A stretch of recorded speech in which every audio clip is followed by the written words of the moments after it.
So if you're going to be installing some accessible parking bays or disabled bays as you may be calling them, you might be wondering about dimensions. Now this is a brand new set that we've just installed here at the Hilton Hotel in Corby.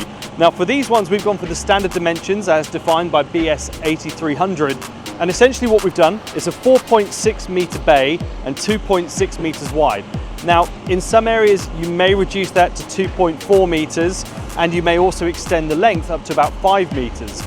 But the key difference we have with a standard sort of accessible bay like this versus standard parking bay is the hatching on the sides and also the sign. Now, for the hatching, we typically do a 1.2 meter gap that's shared between two bays, and we do a 1.2 meter hatch on the rear or the entrance, if you like, to the parking space itself.